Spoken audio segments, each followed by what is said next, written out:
We're back with Tony Barney and Pat Cassell, and we're talking about that wonderful little piece we saw earlier of the UCLA professor wanting to have a revolution in the United States. He said they're the Northern Front. Yes, indeedy. Just makes you wonder. This country is so welcoming. This country is so kind and so open to people coming here. And for that, they pretty much hate us. It's pretty interesting. And as I said, that recently, I think you will notice that we have more and more of these situations. And I want you to answer Pat's question in the last segment, but I also bring up the situations in the schools that we're dealing with now, because this is actually now being imposed upon high school kids. So let's talk about that in a minute. Go ahead, the question. First of all, if I'm driving in the United States without an American license, and they come, and I've been living, let's say I've been living around the block, cop pulls me over and finds out that I'm driving illegally. I don't have my license to be driving. The car is my car, but it's not registered. What kind of fallback? What kind of problem is that? Well, the interesting thing is the fallback is from the standpoint of your car not being registered. That's a violation that can be pulled over and you can be ticketed for. But in the federal context, if you haven't been deported and you haven't entered illegally or you weren't smuggling something back in, that would fall on the civil side of the INA, that you were just here illegally.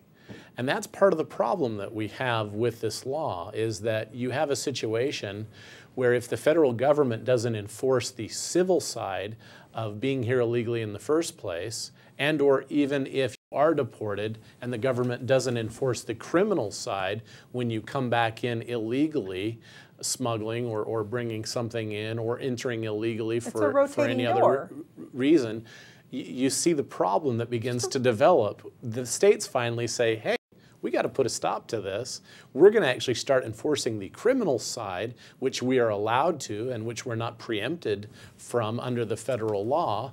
And then, of course, we have what has exploded in the controversy over Governor Brewer's decision to sign into law down in Arizona. Fomented by guys like what we just saw in that tape. And correct.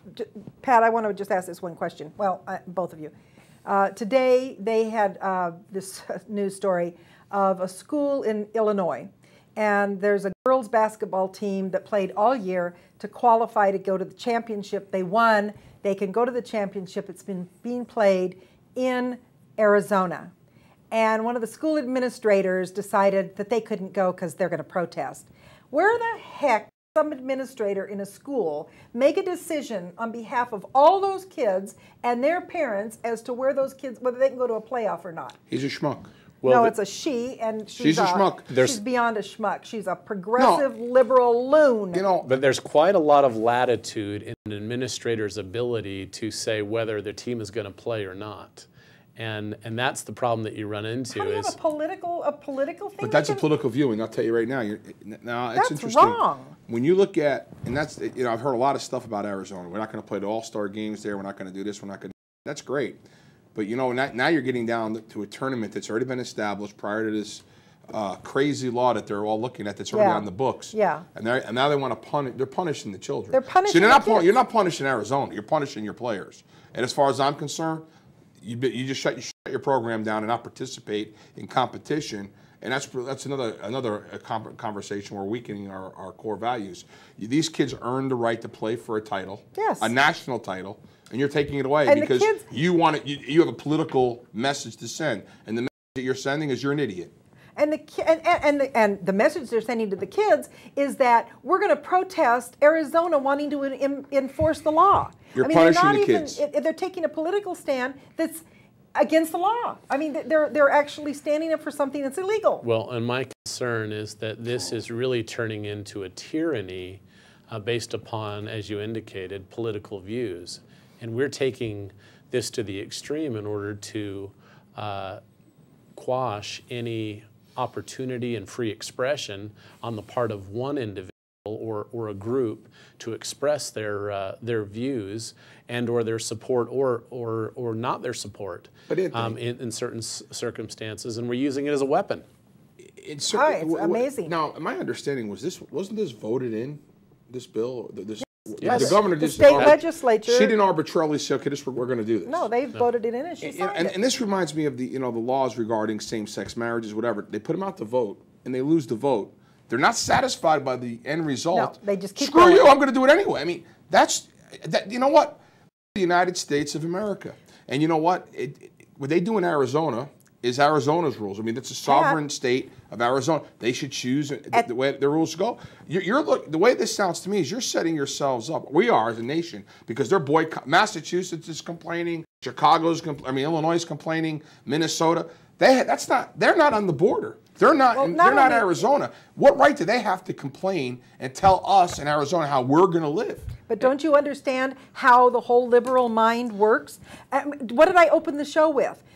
They didn't want to see the cross, so they went to court and they fought and they lost. And losing wasn't enough. They went and tore the cross down. Yes, the victor. It's the same thing. To the victor goes the spoils. No, not. I mean, it's like, well, we're gonna vote for president. Obama gets voted out hypothetically. No good. Let's do over. We'll just keep doing it over until we get it right. Until we get it the way we want it.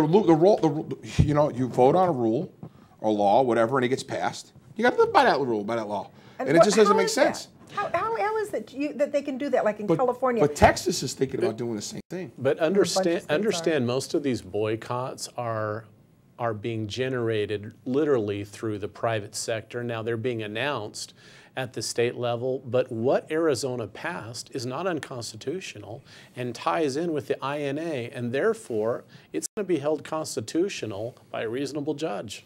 What about the INS? Well, we don't have very many Wouldn't of it make those. sense, though, for the INS to just send a bunch of people in there at a rally and start making arrests? Yeah, why don't they do that? You've got all those people out there protesting. Why don't they show up and just start shooting them? Well, if there is criminal conduct going on, There is a supposition that there is criminal conduct, then the police would be able to go to a rally. But just standing there at a rally doesn't create a situation where criminally anything is actually happening, unless, say, for instance, they're violating a statute by having the rally. Maybe it's an unauthorized, they didn't get a license from the city to conduct the rally. Then an INS raid could happen. Well, we're going to be right back. Stay right there.